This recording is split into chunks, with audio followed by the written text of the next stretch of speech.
I am here regarding testing on Zachary Ganesh. Okay, we're waiting on his lawyer to, he's in Oakland County, so he's probably got a hearing or something. Okay.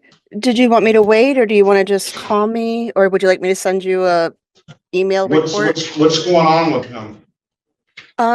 Well, he was ordered to test once per week, back in March, I believe it was. Where did I put my notes? I'm sorry. And from March 27th to April 23rd, he was testing positive for THC and cocaine. On April 16th, he tested positive for THC, cocaine, and opiates. Since April 26th, he's only been testing positive for THC. He did enter Sacred Heart for a couple of days. I actually thought he was still going to be there today, but it looks like he signed himself out a couple of days after he went in. So, Mr. Ganesh. Yes, sir. No, we are. You told me you were doing better. I am doing better, sir. The reason why I left the treatment center is they gave me some medicine that made me dizzy. But when I got out, I went and continued on testing, and I attend my Alcoholics Anonymous meetings. That doesn't sound. And I have good. a medical card that I can that I'm gonna have to renew. I got a medical card, so I can smoke weed. Your Honor, that doesn't sound too good to me. Your Honor, I think I mentioned it, but just since April 26th, he's only tested positive for THC. There's been no cocaine or opiates or alcohol in his system since April 26th. All right, that's after we talk, right? That I'm not sure of, Your Honor. When his last date? Yeah, his last. Yes. All right. Well, I don't like the fact that he checked himself out this summer. Understood. That was the whole.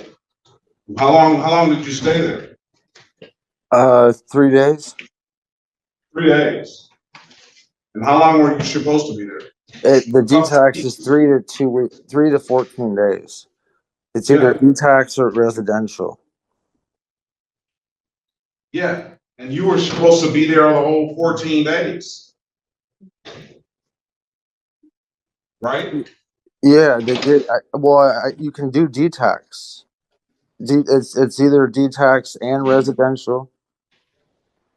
But I had my lawns that I have a bunch of clients that I can't afford to live. We're not even talking about that, sir.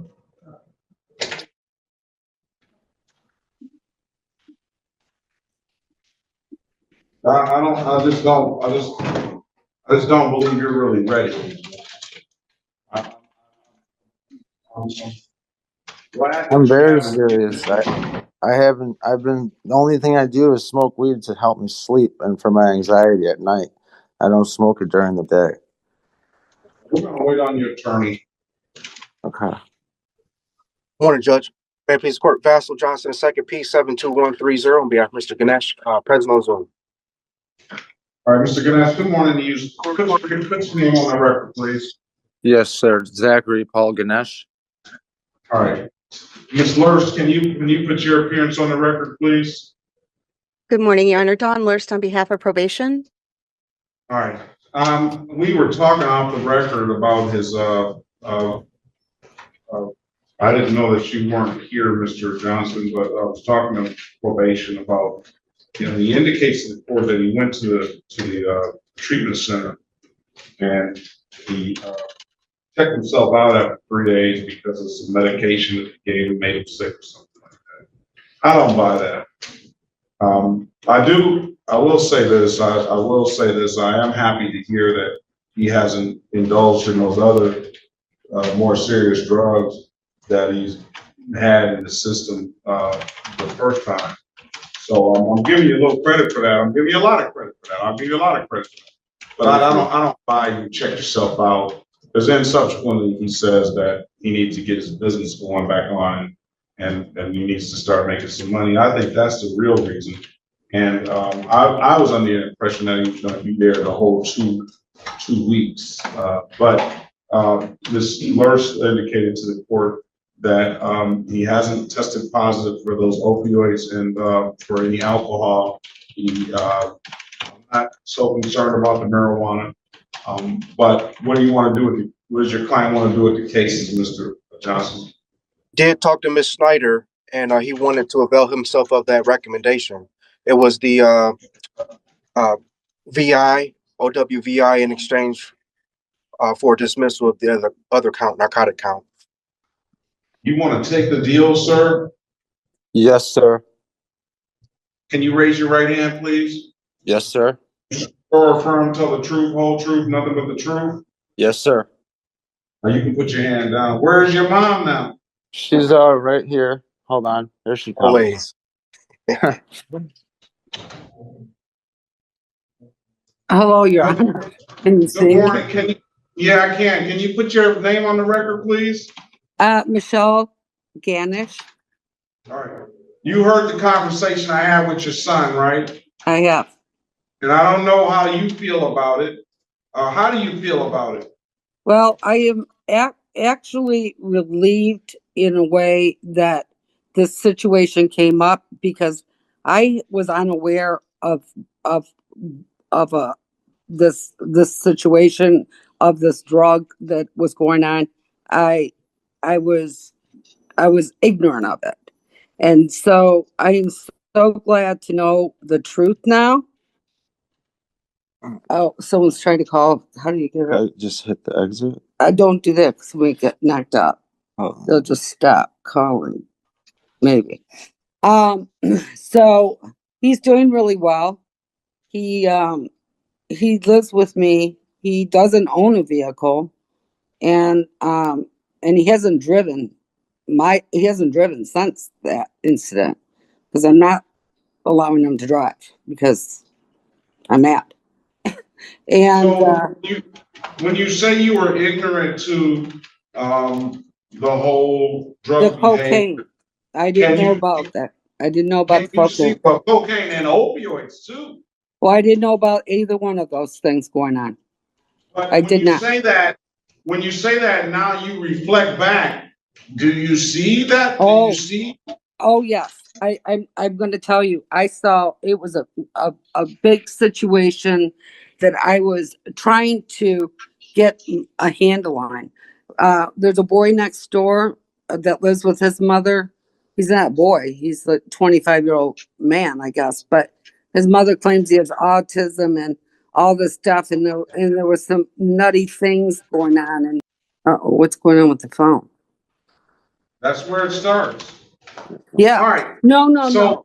For the kids. And now, have you seen in the last few weeks a change in his behavior?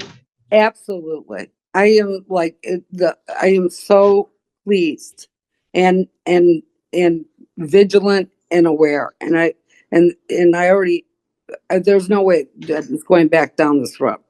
Not in my Mr. Johnson, why aren't we sending him to drug court? Didn't we say we were going to send him over there? Can I answer that? No, I'm not. I'm talking to, well, why aren't we sending him to drug court? Because we proposed the Sacred Heart alternative, and that's when Yeah, and that didn't work. You're going to drug court, sir. Your Honor, he did drug court in 2013 and failed in Wayne County. And not with our drug treatment court he did. Yeah, well, it was the circuit court. Yeah. And that didn't work.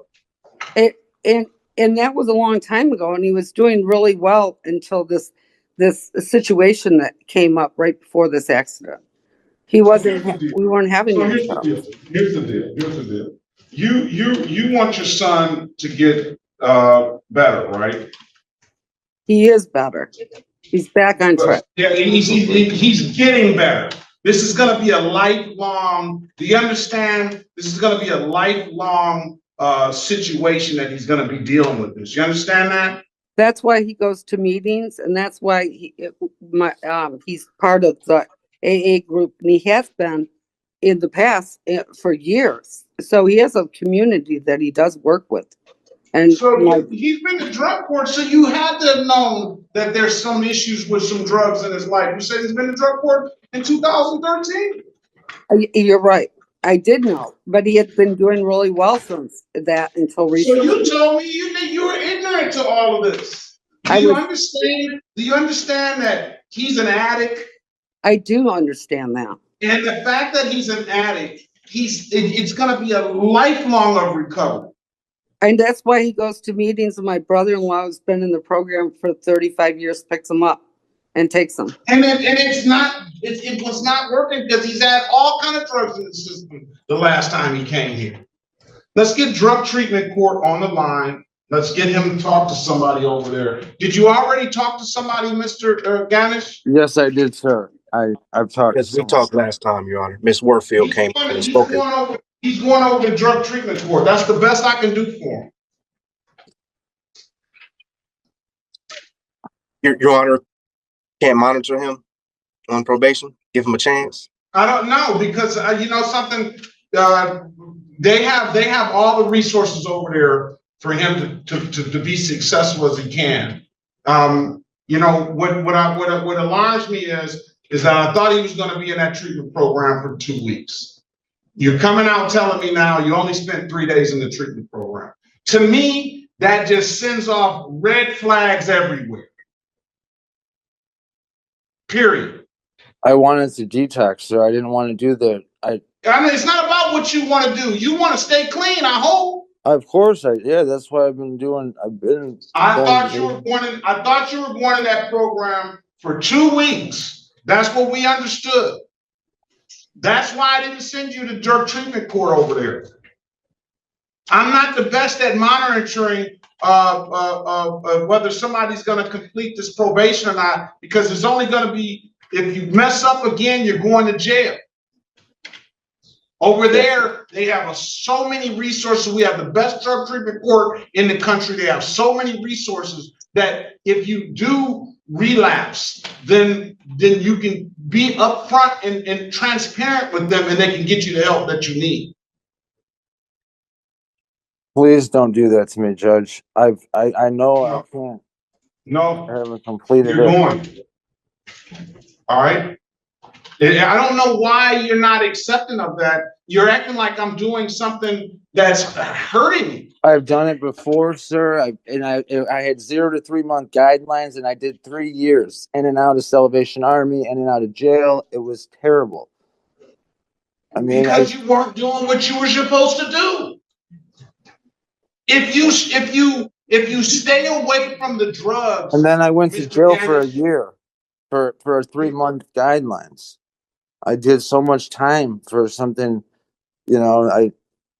Why? I couldn't. Back then it was really bad. Back when I was younger. Okay. But I'm not. And you've gone back down that road again. Yeah, but just recently. Your mom tells me that you go to AA, you go to NA, you go to all these things, but you come in and you have every drug in your system when you came in here last time. I know I was still on, working on getting myself clean. So we're going to help you. Let's pass the matter, all right? All right, let's go back on the record with Mr. Ganesh. Mr. Ganesh, I've given you an opportunity to speak to counsel. Yes, sir. I heard your comment before you left, and it's just not up to you at this point. I've done the drug court before, so I'm doing good now. Like I said, I attend meetings. We're gonna try to do the best we can to make it stay that way. And if you go over there with Judge Holmes, so I'm telling you, she's very, very, very good at what she does. She's not, the type that's gonna just, all she wants from you is transparency and the commitment. I can't though, sir. I've done it before. I did, like I said, I did like 3 years for a 3-month guidelines, and it was just very stressful. Your Honor, if I may. And then I did You a may. year in jail. So You I may. did speak with Mr. Ganache this morning and previously, Your Honor. The main concern that he had was based off of his previous experience with the drug court. I did try to explain to him that, our system is different and that we're a mentor court for the country. So we have to have our things together and it would be a less chaotic experience.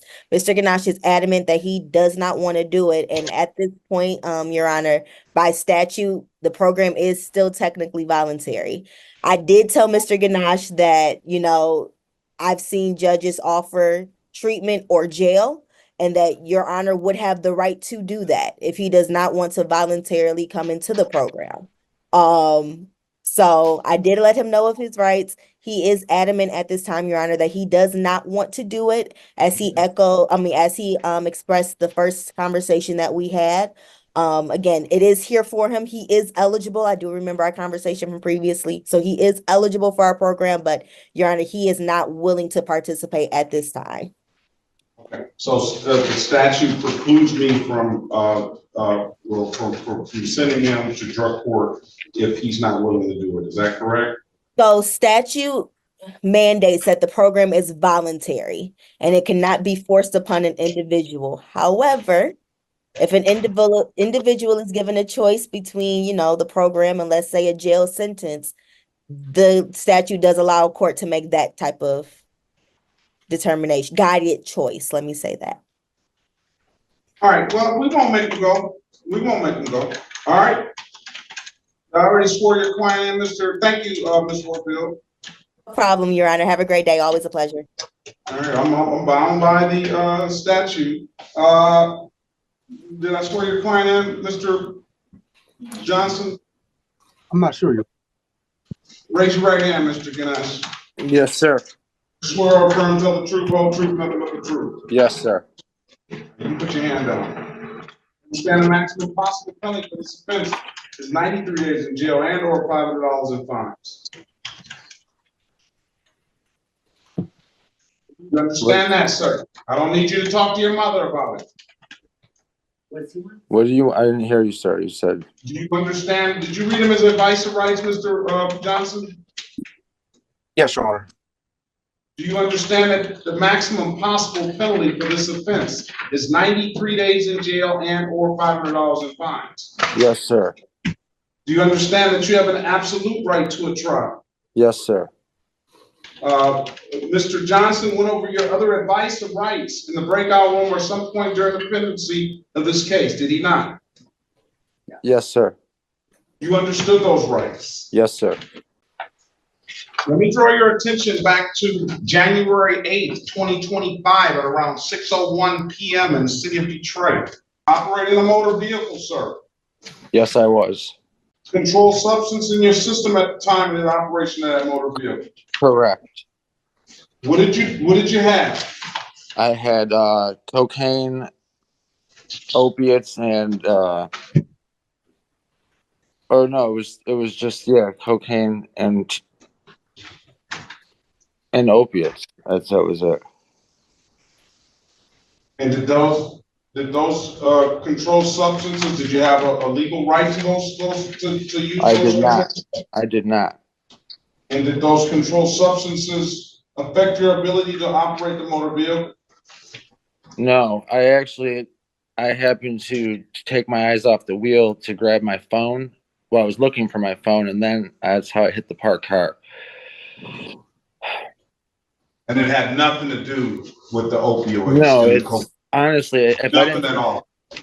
No, you see where your client is going. I already, yes, I saw.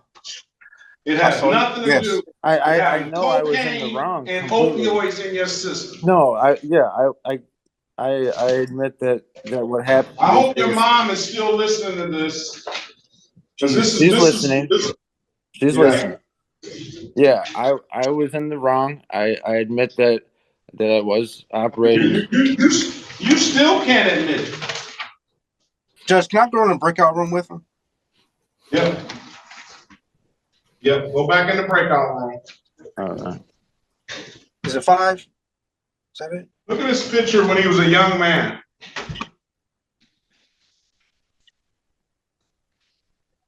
Yeah, go back in 5. Okay. Really young man. Now let's go back on the record with Mr. Ganesh. All right, we were back. I asked your client the opioids. It says fentanyl, cocaine. There's a word benzoglycone.